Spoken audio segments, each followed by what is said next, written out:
From AIT Studios in Abuja, Nigeria, this is the O&M Late Show with Obiora Ilo and Mamode Akuga.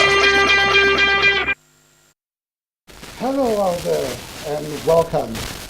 It's your show, the O&M Show. My name is Mamode Akuga, and I'd like to welcome you to today's very, very exciting edition. The Federal Republic of Nigeria. Some people will tell you that the Constitution of the Federal Republic of Nigeria that we currently operate today begins with a lie, because they will tell you that it was put together not by the people of Nigeria or by certain individuals under General Abdulsalam Abubakar. Well, some people have said Nigeria needs a new constitution. Others have said, no, we don't need a new one. We can tinker with the one that we have right now and make it right for all of Nigeria. And so, we are once again, as we have done in the past, trying to amend the constitution of the Federal Republic of Nigeria. Obiora Ilo is also on the show today, and he's also been following Nigeria's attempted constitutional amendment. Well, different voices, but I think that the bottom line is that almost everyone you talk to in Nigeria wants a kind of tinkering, probably with the constitution, probably with the way we live, probably with how we relate with each other. Yeah. The favorite word remains restructuring. But as we have found out hosting this program in the last couple of months, restructuring, one word in the dictionary, means a million things. It means 1 million different things to 1 million people. Exactly. So it depends on where you are talking from, and what part of the country you live in. Well, if for some people in the southeast, ethnic group you belong to. Yes, for some people in the southeast, restructuring means secession. Yeah. For some people also in the southeast, restructuring means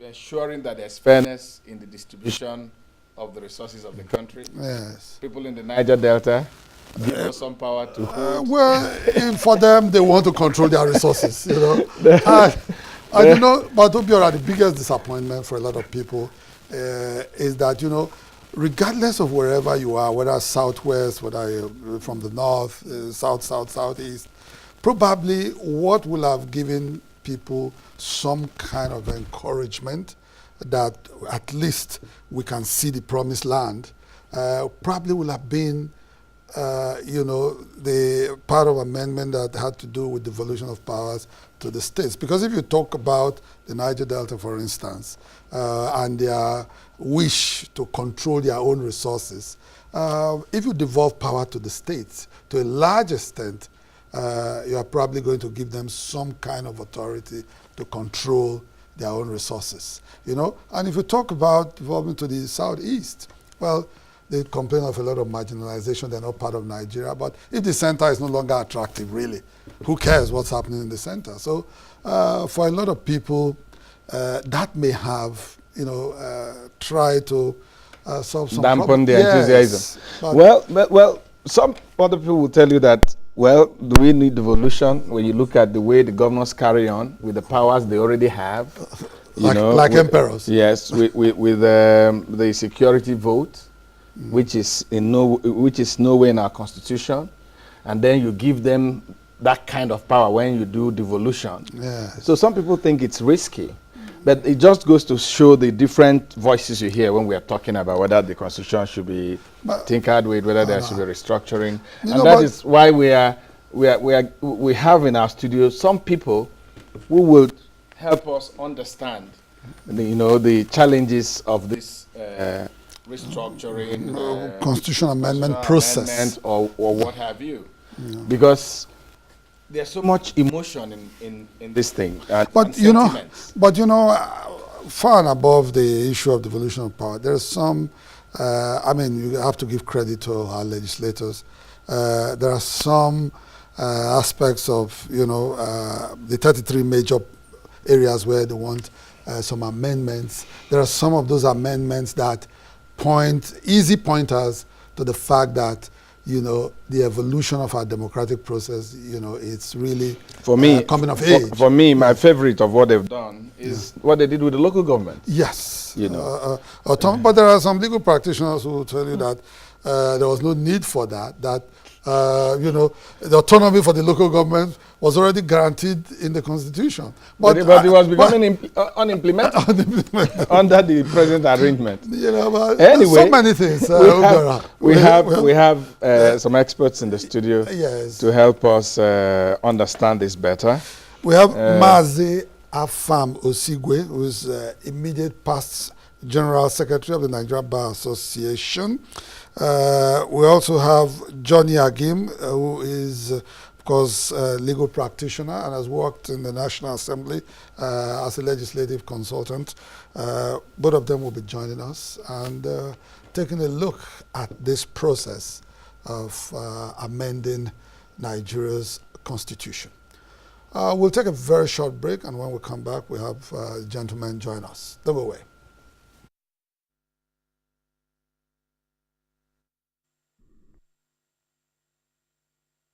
Watching Nigeria's biggest late night show. Without him enjoying his 90 days, he did all that within 2 days.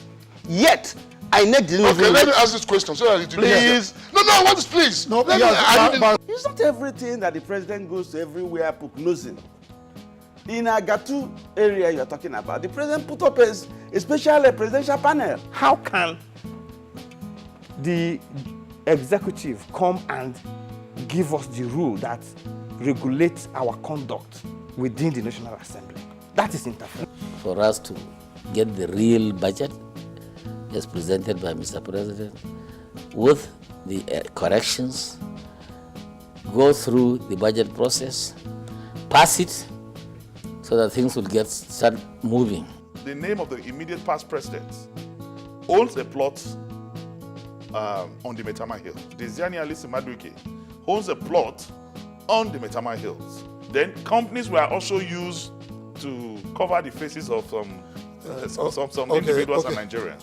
And the Attorney General, by virtue of his position, he is the only minister given such immense powers created in the Constitution by Section 150. Now, that kind of person should be careful when exercising those powers. I am a proud Igbo woman and a proud Nigerian, and I have served this country. I love this country. Come to think of it, I'm not married to an Igbo man. I married a Yoruba Muslim. I saw Bob Marley bedroom. Many people don't know that. Bob Marley is like Elijah. I'm Elisha. Okay. I have the double portion. When would the African people come together? O&M Late Show and O&M Sunday Show with Obiora Ilo and Mamudia Koga. Tuesdays, 11 p.m. and on Sunday, 2 p.m.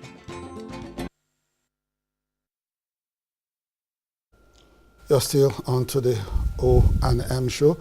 Joining us now, MAZI AFAM OSIGWE and Johnny AGIM, both of them legal practitioners.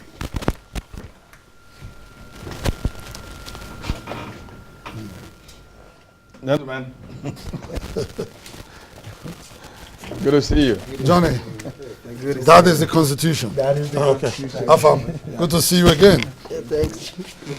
So, yes, gentlemen, on the march again, to hopefully amend the Constitution of the Federal Republic of Nigeria. So far, we're just starting the process, but you saw what happened at the Senate, and you saw what happened at the House of Representatives.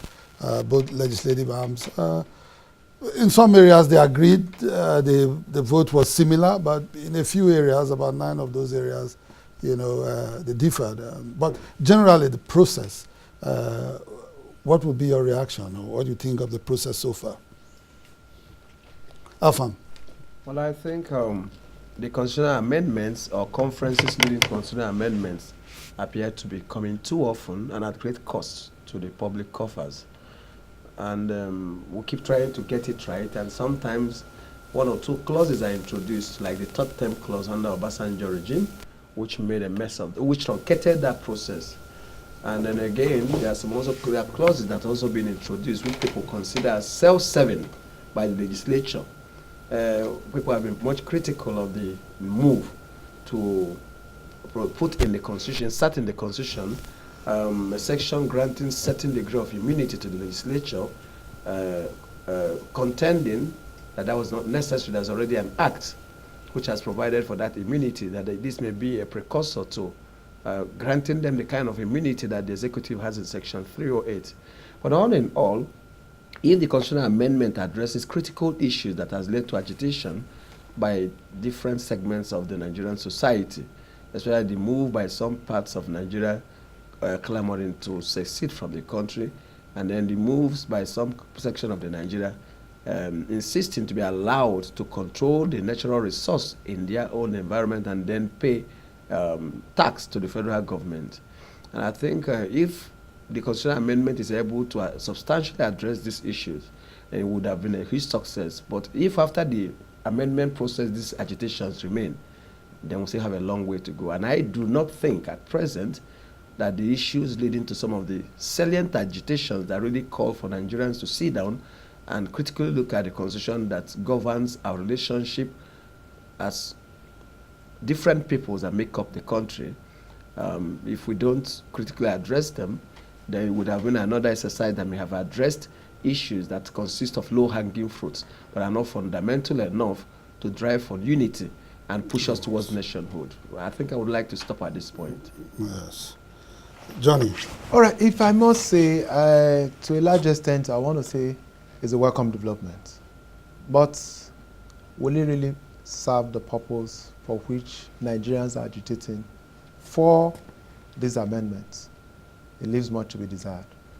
I still feel that the National Assembly, in trying to amend the Constitution, what they're trying to do basically, to my mind, is actually self-serving. The major issues that borders on Nigeria's interests presently are the issues of justice and equity, which I still believe, if you look at the whole 33 sections of the Constitution that the two houses have passed, they have not really addressed those issues. Yes, we might want to say, okay, fine, there are some good instances, maybe like the local government autonomy, which has always been there in any case. But of course, we understand that these local government don't function because their funds have been stifled by the state executives. So, well, we want to say, okay, fine, we'll give them thumbs up for at least taking the bull by the horn to amend the Constitution. But this is not the first time, because we have it in history. Just in our recent past, there were over 43 sections of the Constitution the Constitution that were amended, and the past presidents, in person of President Goodluck Jonathan, refused to assent to those amendments. And then we have started again. And like my colleague here said, it is still the taxpayers' monies that keeps going down the drain if these issues are not, as it were, handled and faced frontally. You know, a lot of Nigerians, I think we all agree that something needs to be done, but a lot of Nigerians are a little confused about the proper process. We're used to the national conferences, and of course, we hear the agitations as we speak. But constitutionally, is it not left in the hands of the National Assembly to, lead the process of amending the Constitution? If they are not doing enough, is there no provision in our Constitution to help them do what is needed to drive the constitutional amendment process? Do we need this money-guzzling kind of conference that a lot of people are already looking forward to go share the money and in trying to, All right, maybe I should take it from there. The Constitution, as provided for under Section 9, 2, and 3 of the Constitution, leaves the power, or rather gives the National Assembly the powers to initiate the process of amending the Constitution. That is settled. When we talk about the issue of the funds that goes into the process. That's a different issue altogether. But of course, we must understand that we are not the people that are prudent. We are not the people that are prudent, because anything that has to do with the issue of governance in Nigeria, if you are to pay 1,000 naira, if it's from government, you'll be paying a quadruple of that. So of course, that in itself is an issue that we now need to begin to consider as the people.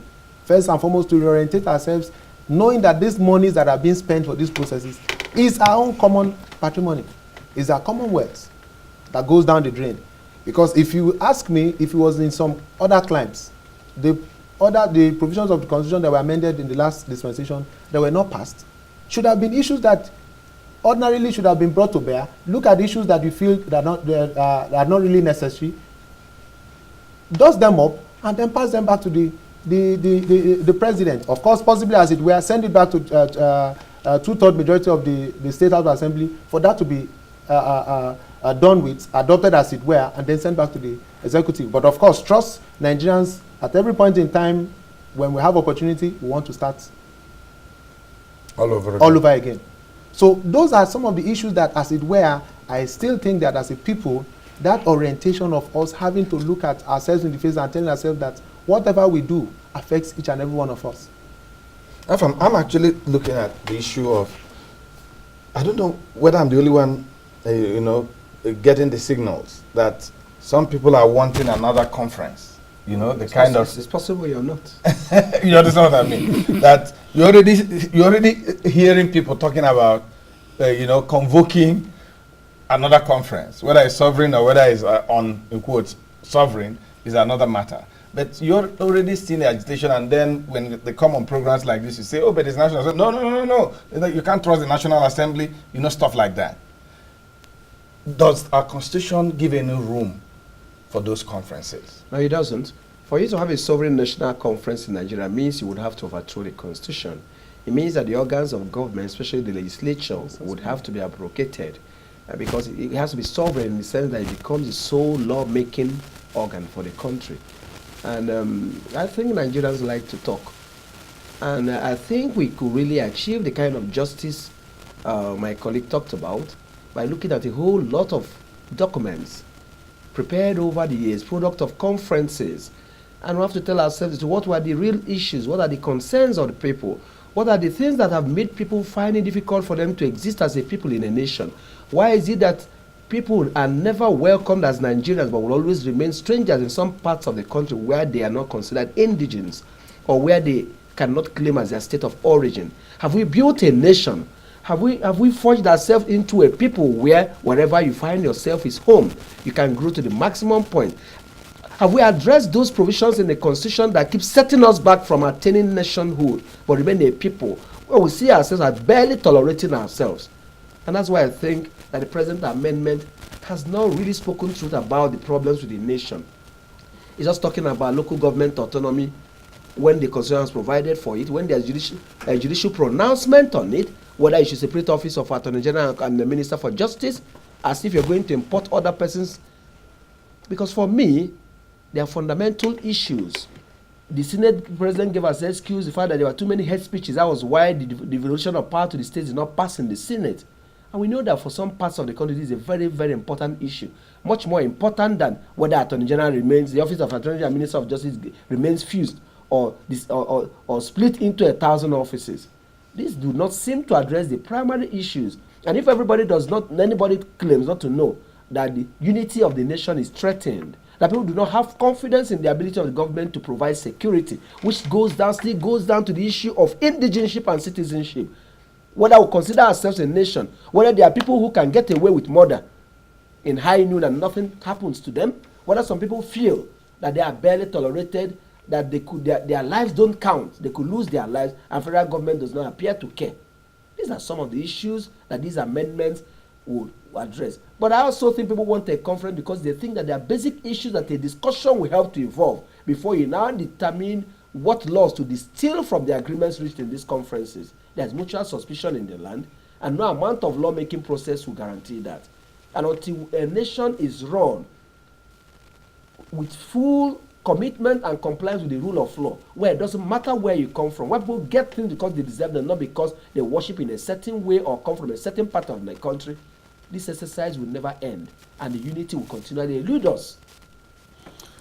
All right, Johnny, you know, you talked about equity, justice. There are people who feel that even this amendment process of the Constitution is absolutely unnecessary. And they believe that no matter the amendments you do to the Constitution, it will not solve the Nigerian question, the Nigerian problem. And they feel that from the get-go, from the word, go, the current Constitution that we operate is not a people's constitution. It's not a constitution put together by the people of the Federal Republic of Nigeria. So when they say we the people, it begins with an absolute lie, because it was just put together by a few persons with military might and all that and passed down to the people. And when you talk about justice again, when the Devolution of Powers bill failed at the Senate, they said, look, there's no way it was going to pass because the way the country is currently configured, people who wanted it so much were from the southern part of Nigeria. And already, if you put the senators from the south, that's 18 of them, put that from the southeast, which is 15. Which means, so there's no way they are going to get that majority. So we need to first structure the country so that everybody can have some sense of equity and justice. So right now, the issue of justice and equity you talked about trying to achieve in this country, do you really believe in your heart that an amendment can achieve the justice and equity you're talking about? Well, to start with, like you said, the Constitution, as far as I'm concerned, is a lie. When you say it is we the people, yes, those who got the wise men who drafted the Constitution and gave to us are Nigerians, agreed. But of course, like my brother here said, this was a Constitution that was dust up from the past constitutions. They picked and choose areas that they felt would serve their interest, or interest of some persons, or the appointees, as it were, the appointers, and then drafted that constitution and gave to Nigerians. We've had, as it were, a seeming conference, whether it's national, whether it's sovereign, whatever it is. But we've had a conference where some persons discuss the unity of Nigeria, discuss the Nigerian state. Where is that document? Now, we hear some persons from different segments of the country, depending on where you're from. They say we want that implemented. And some persons will say they don't want it implemented. Now, if you look at all of these issues put together, I still believe that there's no amount of amendments we carry out now. With the way the country is, we're actually sitting on a time bomb. Nigerians need to sit and discuss the unity of this country. Until we agree that we want to stay together as a people, then every other thing can now become issues that we can. But as it is right now, in fact, as I'm talking to you, there are some persons who will tell you that by the end of this month, they will start making arrangements to leave the North. Because they believe that the country cannot guarantee their safety any longer. Because, of course, the people who issued quit notices, no arrests have been made. Nobody, and as it were, we can see how the whole thing, you can equally see that there's no equity. Some persons made threats, they were arrested, detained, and as it were. And some persons, and they are still making threats, even when some people come back and say, no, what they actually said, we should discountenance it, they are just young men and all of that. But this person still keeps saying the same thing. The police will issue orders, the government, the security agency will issue orders, but nothing has happened. So as it were, until we sit down and discuss the unity of this country, all we are doing, we are just begging the issue. What it means is that we are going back to what I thought I was the only one hearing, that nobody is actually talking about. Because when you analyze what Johnny has said, it means that we need a conference or whatever kind of meeting outside the National Assembly. Absolutely, yeah. So, are you gentlemen also saying Yes, the Constitution says the National Assembly can do this, but the way Nigeria is today, we need to move away from National Assembly and bring a larger number of Nigerians to sit down and negotiate their future. Is that what you guys are saying? That's not what I'm saying. Because if we could live in a country where wouldn't that be unconstitutional? Since under this constitution, the power is in the hands of the legislature. Now, I think laws are made for man, not man for the law. Absolutely. We could insist on total compliance with the law and then cease to be a nation and a people. And I think it's for a nation to take those steps that will preserve the sanctity of human lives, preserve its territorial integrity, and the union or the unity, whichever way you look at it. Many people think that there is a union in Nigeria, but not unity. Yes. And for as long as people will stay in one place and say we want a country of our own, a sovereign state of our own, and some other persons will stand up and say we hereby serve you quick notice to leave by a certain date, and not be apologetic about it, and there's incitement hidden under such quick notices is a subtle incitement to violence, if not genocide, and nothing is happening. It takes more than a constitutional amendment process to address these issues. It takes a genuine talk by the persons. Whether we'll be able to evolve a document which will replace this lie that we have as a 1999 constitution is for us as a people to evolve. So we'll have a better understanding how we want to relate with each other, how we want to stay as a nation, and how we want to build a nation that is founded on truth and justice and equity. And where people don't have to look behind them and feel that at any point they could be reminded that they're actually strangers, that do not have a stake in whatever place they find themselves, no matter how long they may have lived there, no matter how long they may have invested in the development of that place. And that's a sad commentary that after 57 years of independence, we could still be talking about this. And we cannot realize that an amendment, no matter how well-intentioned, merely scratching the surface, and like an ostrich, amounts to burying one's head in the sand and pretending that the existential problems that face the nation do not exist or are not there. Now, when you look at the whole process that is going and all the issues that they've put together, these are the ones that we want to be able to amend. And, you know, Nigerians are even wondering. People will say, look, let's say, you know, forget all the attempts we made in the past. Let's say we want to go through with this process and we want to be able to finish this. You know, where are we really? Because, I mean, a lot of Nigerians really don't know the entire process of amending the constitution. If we wanted to say we're serious about this and we will get to the end with this and eventually the constitution will have those amendments, how close are we to getting there? I mean, the process has defined in the constitution that this is everything that we need to go through to have it legal. All right, if you want me to just run through the process to you, simple. The National Assembly initiates, the two houses of assembly pass whatever it is they agree. Once there's a concurrence, they send it to the clerk of National Assembly, who falls to the states. And once there's a two-third majority, which is 24 states made out of the 36 states of the country, passed on those issues they agree on, it's sent back to the National Assembly, which is being forwarded, and then it's forwarded to the president for his assent. You know, this whole thing that took you a few seconds to talk about, it might take you It takes a whole lot. It's a very long. And you know, as it were, first and foremost, these are issues that borders on politics. Yes. And unfortunately, this is 2017.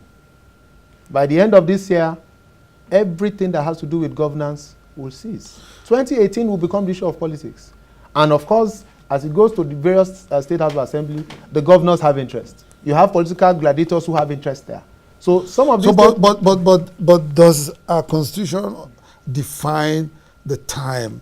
For instance, that the Delta State House of Assembly can debate on it and decide and pass and all that. Does the constitution stipulate a time that if it gets to Delta State, before it moves to Edo State, you have a time frame of 1 week to debate it, which means if that does not exist, one state can hold it for a whole month or what? I don't understand. As it were, there's no time frame for when the states are supposed to pass their versions and send back to the National Assembly. But they can be simultaneous. Yes, it's sent to all the 36 states at the same time. All the states will be debating it about the same time and then voting on the different proposed alterations to the Constitution.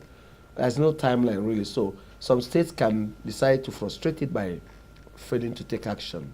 So in other words, what we're even talking about now, we really cannot make a projection that in 16 or 18 months it will be over. It will be done. No, we can't. We can't make a projection. No, it will be a wrong projection to make. Absolutely. The issue basically is, like I said, you have state governors who have interests. You have political gladiators who have interests. Now it depends on what they want from all of it. For instance, when we talk about local government autonomy, Nigerians are already celebrating, oh yes, the National Assembly at this point now have been able to put their foot on the ground to pass the local government autonomy. And like we rightly said earlier on, that has always been there. The issue basically is the joint accounts that the states are sharing. To have a separate account. Exactly. That should have been an issue, and that would have been expressly defined by the National Assembly, saying, yes, you've separated powers now, the local governments now have full autonomy. We all know, in fact, like as we were discussing before we came to the studio, that ordinarily some governors should be finding they should be cooling off in Kuje, as it were.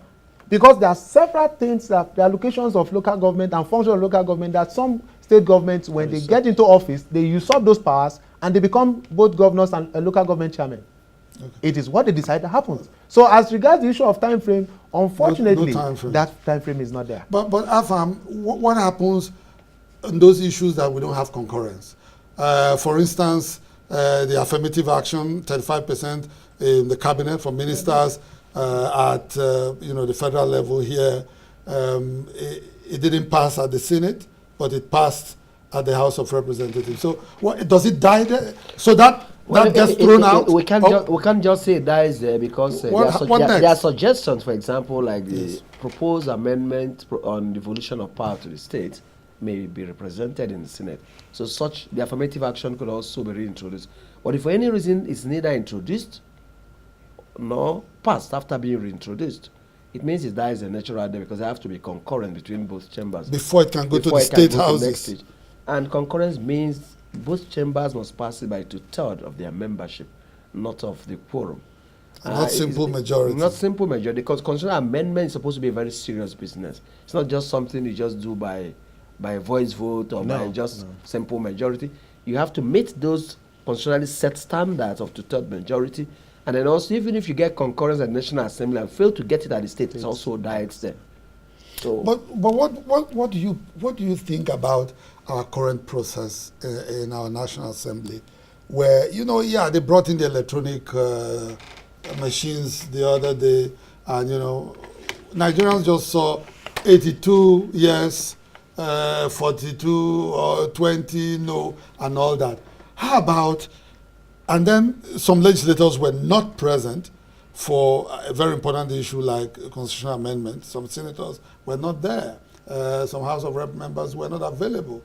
How about knowing what the members stand for? For instance, not too young to run bill. We found out that there were about 10 people who said, no, for you to be president must be 40.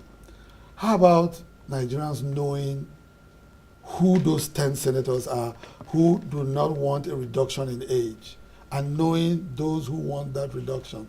Are we not democratically ripe enough to know where our senators, our House of Rep members stand on important national issues for them to take a position, so we can hold them to that position, even 10 years down the line, as is done in other climes, where, you saw the debate between Hillary Clinton and Donald Trump.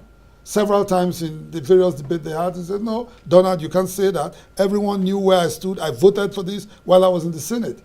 That was several years ago, but you could still, the consistency. Are we not ripe enough for that kind of democracy? It's actually shameful that at this time we're making it an issue, because the National Assembly should put in place a voting process that lets the electorate know where their reps, the representative, whether senators or House of Reps members, vote on issues.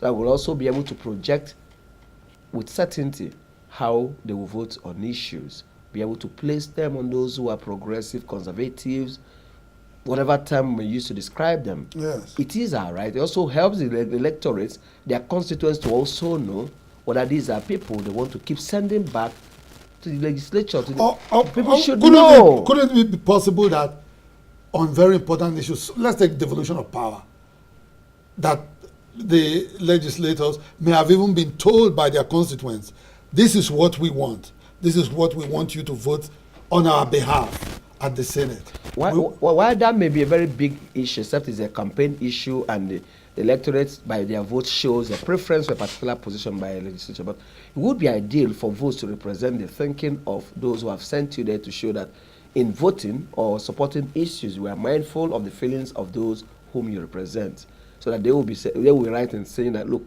he's a representative. What he does is what we expect him or her to do. What I think as seems to be, a confusing situation where you don't even know their stand on public issues, and people don't really campaign based on issues. It's more or less a party issue and a carry-go mentality. Oh, this party, has swept the polls. The whole place, and nobody knows what anybody stands for. It's so unfortunate because if you remember during the Obama care repeal and replace debate in the U.S. just recently, the United States president had invited the Republicans to the White House to beat them into line, to vote, to support. And I remember a particular lady who said, look, when I got there, I looked the president in the face and said, Mr. President, I'm not here to vote for the Republican Party. I'm here to vote what my constituents have asked me to vote for. So it's unfortunate that this is happening, and a lot of people are thinking that is why a lot of Nigerians don't trust that the National Assembly will do a good job. Well, you see, I think maybe I should take it back from the question that my brother just answered. As it is presently, our politics has not gotten to that point where our representatives will stand and stick their heads for their constituents. Ask me why. Why, please? Our politics is being played by who is your sponsor. Look at even the political parties. Do they really have difference in their ideologies? Do we even know what they stand for? Do we know what they stand for? So if the political parties themselves that throw up these persons don't have difference in their ideologies, and that is why you see someone in party A today, the next day, so long as he doesn't get what he wants, he jumps into party B and he becomes their flag bearer and he wins and he comes back to the office. So we're getting tickets. So the issue basically for you to say we should evolve a system where when people vote, they know where their vote stands, and you know what interest they are standing for. We still have a long way to go, and I think these are issues that need to be discussed, where Nigerians will say, if we must move forward, if we must move from where we are, if we want to talk about the National Assembly, when it has to do with the issue of voting, these persons, wherever you stand, your vote must count. We must know where you stand. Until we get to that point, what we are doing presently is still hide and seek. Because anybody, I promise any politician who goes and tells his constituents that whatever you say I should do is what I'll do, trust me, that might be the end of that person's political career. Because if he goes back and the godfathers or the political party says a different thing and decides to go a different way, then that person is out of the Senate or the House of Reps. So as it were, we are not ripe yet. But in fact, we are even asking for too much. The basic issues basically that we need to begin to talk about now is equity. Look at political appointments. Are they really fair? Look at even the state creations. We counted the number of senators. You look at some regions, you have some less, you have some more. And of course, you look at even when you want to talk about in fact, there are several issues that Nigerians need to sit down and talk about. Why should we have more representation from some states and after all, they are all states? But what you now look at, you say, okay, fine, some have 40 local governments, some have 10 local governments. So in that case, you give more persons more representation, you give some less. But yet, they are all called states. So these are some of the issues that we need to sit down and discuss. And until we discuss those issues, what we are still doing is we're just scratching the issues in the surface. Okay, gentlemen, let's move away a little from the process. Some experts, some Nigerians have said that the Constitution is not the problem, and that if we do this our we come together and decide again in writing another constitution, which in quotes could be called the perfect constitution, that may not solve the problem. That what has also actually bedeviled our nationhood is implementation of even those few good aspects of the constitution. So, what's the guarantee that if we have this perfect constitution, that it will be implementable and implemented by those that will be charged with the responsibility of leading the country? Can I tell you something? You see, the issues they are simple. A thief will not thief if he knows that the consequence of him stealing and the full weight of the law will be brought heavily on him, irrespective of whoever his godfather, as it were, is. But what is happening is because if I know that I go and steal because I know one A and I know one B, and once with one phone call or the other, I'll be set free, I'll go ahead and steal. Now, our laws as they are, when we say implementations, the issue is basically, if I want to implement, me that I'm meant to, if I was a police officer, I arrest someone, and I know that if I don't do my job as stipulated in the Constitution, I'll be fired by my boss. And if my boss asks me to do a wrong thing, but the Constitution is there to protect me doing the right thing, my boss will not even have the guts to ask me to do that wrong thing. But the issue basically, as we are today presently, is that even though the laws are there, as it were, the seeming aspect of the laws that are good are there, some persons are bigger than the laws. No, but John, what I'm saying is, there is no part of our Constitution that gives room or tolerates bribery, for instance. Yes. There's no part of our Constitution that says you can kill somebody and get away with it. Yes. But they happen. But these things happen. Yes. So, the same way when we get our perfect Constitution, why those things happen? Why those things happen? Why those things happen? It's about your operation, having the political will to enforce your laws. Now, even in the Western world, I would like to wager that many people would beat the traffic like if they felt that there would be no sanction. But people knowing that the enforcement will be strict and that there is a price to pay, are more likely going to obey these laws. We have a laid-back attitude to enforcement of laws. We regard them as a mere trifle. Are we going to put enforcement in the Constitution? It's not. You don't put enforcement. No, that's what I'm saying. No. Let me just say this. Okay. The Constitution allows the legislature to make some other laws which criminalize certain offenses, restrict the doing of certain things. And yet these things get done. And then we politicize either the EFCC, the ICPC, or the police. The ability to enforce these laws, even INEC. And in some cases, will make it difficult for them to function. Or even the courts. For example, when courts give an order that persons be released or that the government should not do anything, and government goes ahead to refuse to release persons the court have ordered that they be released, or goes ahead to demolish a house when a court has said do not demolish a house, and the government goes ahead to demolish the house, and the law says this is the procedure for revoking a certificate of occupancy, then the government wakes up and says we have revoked without following this due process. It's about persons who get into offices deliberately setting out to subvert the law, bringing about a state of lawlessness and making sure that those who should do the work will not do. And then we appoint individuals who, because they love their job so much, will not do the right thing, and who, if they make any effort to do, will be removed. I always give an example with what is presently happening in the United States, where the president is being, in a manner of speaking, being investigated together with members of his family, some members of his family and his campaign team, and where the president has criticized the Attorney General, and the Attorney General said, I'm not going to resign. I can't imagine that happening in Nigeria. It's the political will, the brazen attitude, the impunity in the public space, in governance, where people deliberately set out to do the wrong thing because they feel that nothing will happen to them. You talk about it in a few days and everybody goes away. And people say, don't you know, the government is interested.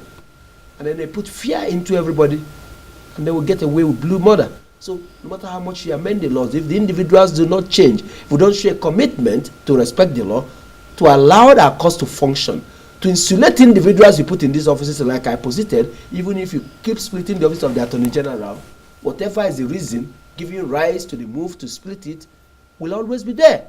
Because if the individuals will not boldly do work without fear or favor, it doesn't really matter.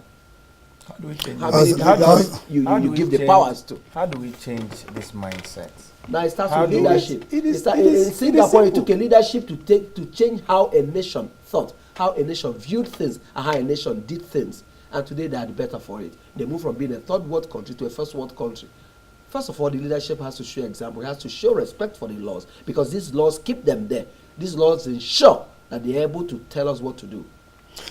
But AFAM, this leadership that you talk about is the same thing. They are the same people. When you talk about lack of respect for courts, and the ordinary man cannot disrespect the courts.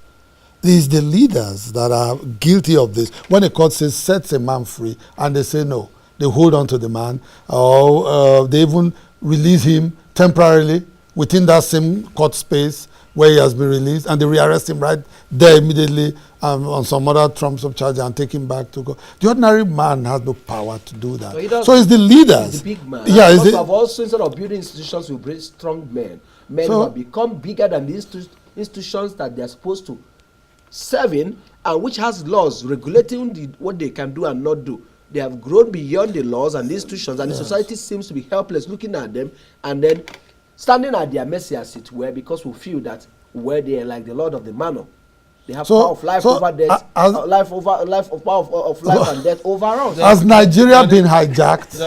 Has Nigeria been hijacked? Where bad governance and wrong persons in positions of power have hijacked Nigeria and made a mess of things. As it were, Nigeria is up in the grasp of some persons. We will not, as it were, at least I've come of age in the country, at least lived over 4 decades, so I know what I'm saying. And I've been following the political trend. As it were, you look at the same persons who have been in power over the years, still recycling themselves in power. So asking the question, has Nigeria been hijacked? The answer is yes. But now, back to the issue we're talking about as regards whether if we amend the constitution, it should be implemented. Don't forget, I grew up knowing that when the people sit down and say, this is what we want, and everybody says, this is what we want. Anybody who goes against it, other persons, because like they say, I can afford to pound yam for all of you, you eat it and finish it.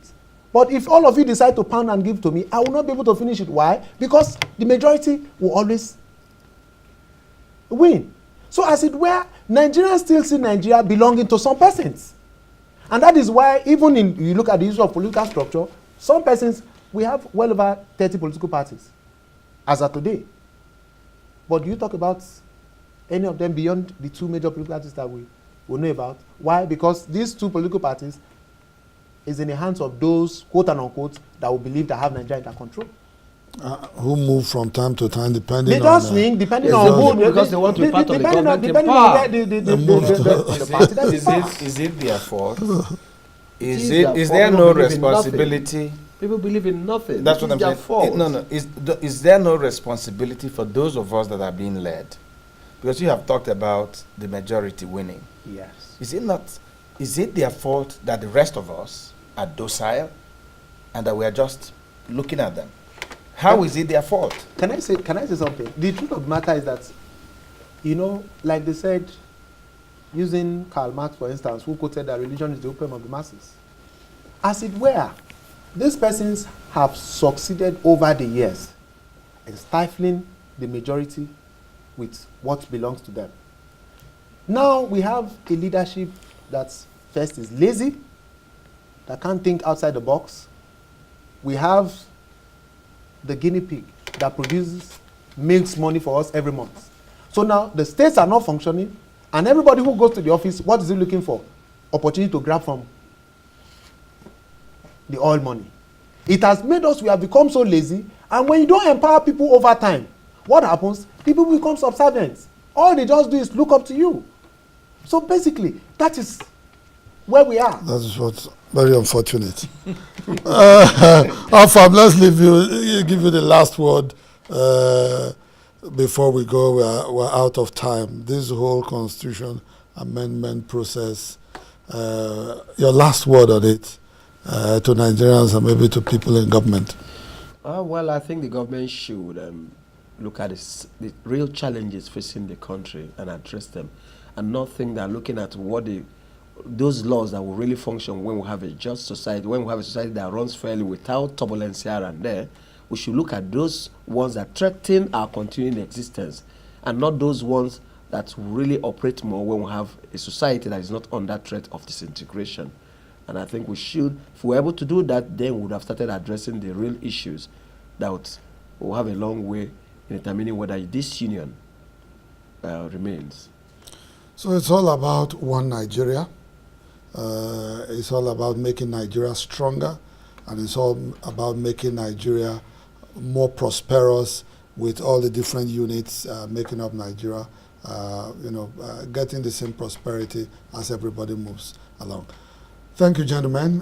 Johnny AGIM, MAZI, AFAM, OSIGWE, thank you so much for joining us. It's my pleasure. Thanks for having us. It's been a great pleasure being here. All right, my name is Mahmoud Akuga. Thank you all so much for watching, and bye for now.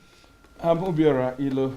When we are together and we fight for what benefits the country and the people more, we'll have a better Nigeria. Let's do it again, same time next week.